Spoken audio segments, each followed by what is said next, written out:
Well, thank you very much, Sam McKee. I'm Justin Horwich, joined by the owner of Blue Chip Farms, Tom Grossman, the beautiful 700-acre property in Wallkill, New York. Great to have you with us here at the Meadowlands tonight. Thanks for having us. Now, for people who don't know, you've been involved in racing all your life, but it started off for you with the runners, not the trotters, right? That's right. I went to Aqueduct or Belmont or Saratoga every Saturday from when I was 0 till today with my father.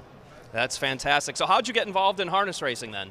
So I went to a prep school in Tarrytown, and by chance my next door neighbor was Scott Kimmelman, who owned Blue Chip. His grandfather Oscar started, and his father was running it at the time. And they had a very good horse at the time on the road again, and I was lucky enough to hitch along for that ride. Very nice. Now, you've even gotten involved in the show jumping world. Sapphire, who's a two-time gold medal winning show jumper for the United States, now a resident at Blue Chip Farms. How'd you get involved in show jumping, and what's the interesting way that you've gotten involved with Sapphire in the breeding end? So I was deep involved in the harness breeding, and my children were getting involved in show jumping. And by chance, I befriended an old crotchety man named Barney Ward, who was maybe the most knowledgeable guy in the world in show jumping. Not easy to get along with, and we just hit it off and played 1,000 rounds of golf together. And I slowly learned that business the way they do it in buying horses, and then gradually learned that all the breeding was done in Europe, and figured out through a bunch of lucky circumstances that there was no reason why we couldn't do it here. So then we went after some high-profile mares, which is obviously the way to do any breeding business, and we got very, very lucky in buying Sapphire at 7 years old, and she went on to be, you know, the best of the best. Now, since you've had her, she's retired to Blue Chip, and you guys have cloned her several times, right? Yeah, a lot less regulation in the show jumping. It's a funny story, actually. She had won one Olympic gold medal, and we could do embryo transfer the same way we do here in harness racing. But our partner, Barney's son, McLean, who's her rider and now a double Olympic gold medalist, was superstitious that taking the transfer out of her would ruin her in some way, and we knew it wouldn't because we had raced mares that we had done embryo transfers on, etc. But we begrudgingly gave in and wouldn't get a regular embryo transfer out of her. So cloning was brand new, and we were approached by the people that did it and said this was the epitome of the horse that should be cloned, and we did it. And we have two beautiful mares just turned 5 at the farm now, and they actually have had babies themselves, and it's a much more progressive business in a lot of ways. That's very interesting. But what we know you for, and what you're here to talk about more about, harness racing, your business, 11 Stallions at Blue Chip, kind of a who's who of racing. You have some of the new ones like Rock and Roll Heaven, Chapter 7, and of course these stalwarts, Better's Delight being one of them that you have. What's been your philosophy when it comes to stallions and making stallions at Blue Chip Farms? I think that no matter what, there's a lot of luck involved. So you just got to take your chances, but skew the odds to your favor. And a lot of that we learned very early on was having the right syndicate partners. So we have to structure deals the same way we did on Wall Street, you know, IPOs or whatever. You have to structure a deal at the beginning where there's enough in it for your true long-term partners, not the guys that are going to breed mares to you the first year or the second year and disappear to the next hot stallion, but people that really believe it, and structuring that so that you get a constant flow of mares to the horse, and that served us really well, and a good dose of good luck. Now, in your day job in the financial world, the international markets have been one of your specialties, and that's also one of the specialties in your stallion business. Blue Chip shuttles its stallions down to the southern hemisphere. How important has the international market been for Blue Chip and its stallions? Huge. When I sent Art Major down there, they all said I was crazy, that no one in the business had ever really sent a clear A-type stallion down there. And we did the homework. We talked to some people in the thoroughbred game who were ahead of us in it. We traveled to Australia, which I had done for my other business, and met the people and took a chance. And so did our syndicate members with us. And we really created an industry down there. And Better's Delight and Art Major really have been the backbone of Blue Chip in every way. But they're the backbone of Australasian harness racing as well. And you can't overstate how big of an issue that's been. Particularly Better's Delight is just an amazing, amazing creature. Now, speaking of Bettor's Delight, he's been moved around a little bit the last several years, from New York to Pennsylvania, Ontario, away from Ontario, now back to Ontario for this year. What's the thought process like when you're deciding where to stand a stallion? And does it hurt the stallion if he's moved around too much, there's not that consistency from year to year?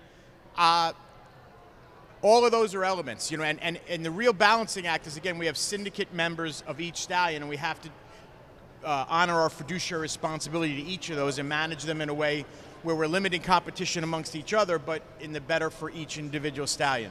To be honest, with Bettor's Delight, at some point we realized that just nothing could hurt him. He was impenetrable, and wherever you sent him, he would slay them all, and we sent him out on his way and gave Roll with Joe a little bit more breathing room in New York, than he might have had otherwise. And you know, the very, very early returns speak to us that we've done the right thing. Now, you mentioned Roll with Joe. You raced Roll with Joe, and we know him very well here at the Meadowlands, the 2011 Meadowlands Pace winner. Was that your biggest thrill in racing? I mean, that was just a heck of a race there. He held off Big Jim. By far, yeah. I mean, Art Major and Shadowplay winning the U.S. Pacing Championship here was big. It was a little bit of redemption, but Joe we bought as a yearling, you know, and I owned it with 4 or 5 of my best friends and Joe Thompson, so it was a really special ride, which I hope is only in the 2nd or 3rd inning. Yeah, and we have the Roll with Joe hat here that was a giveaway at Tioga Downs last year, celebrating the Roll with Joe pace over there at Tioga. Now, advertising is something that Blue Chip's done a whole lot of. We have the Blue Chip Farms Winner's Circle. We have that beautiful piece that was done for part of Chase Bank as a promotional piece for them. You are very involved in advertising, marketing the farm. How important is that to get the name out there, and how important is that to help promote your business? That's a very active conversation internally. Dan Zucker, who does a lot of the work for us, and I think is really on the forefront, had done a lot of work in the thoroughbred business, told me a quote that Henry Ford said. He said, "I know that half my advertising is really effective. I just don't know which half it is." You know, and we're constantly trying to figure that out, because again, some of the money we're spending is our syndicate members' money, and we have to really answer to them, and it's very hard to measure, as you know. Now with Google Analytics and stuff, we have some more hints, but it's a tough question, very tough question. Now we know, as far as marketing, promotions, being progressive, you're involved with another venture that we're trying to get off the ground here, the Sunshine Select 2-year-olds in training sale, a very popular concept in the thoroughbred world. Lots of successful horses come out of the 2-year-olds in training sales and thoroughbreds. It didn't work out this year, but why is it so important for harness racing to change, embrace the change, and look into selling horses as 2-year-olds? For me, you know, making a few bucks here or there, and it's going to look like losing in the first round of trying to make it happen, is not that important. But I think it's one of the best ways to draw new owners into the sport. We all see that there's no shortage of people that'll buy a racehorse. You know, when you put a racehorse on the block Monday here at the Meadowlands sale, it sells for real money. And to me, a gated and going yearling is much closer to a racehorse, and your addressable audience for a guy who's going to take a shot on that horse, in my mind, still should be much, much larger. And I'm not sure our initial frustration doesn't bear that out, because really the reason it was canceled was not because we didn't have buyers. We couldn't get enough horses for sale. And I think that's something that's happening here. There's so much slot money, and hopefully some coming here, and there's a shortage of racehorses, and we got to find ways to get yearlings to the point where we create more yearlings, or we're going to be racing ostriches. Now, we might do that actually at the Meadowlands. I know. We do that later. More often. Yeah. So you're very invested in the sport. You've put millions of dollars into it. Listening to you talk, you're excited about the future of the sport. On a scale of 1 to 10, how excited are you? How confident are you in the long-term future of harness racing?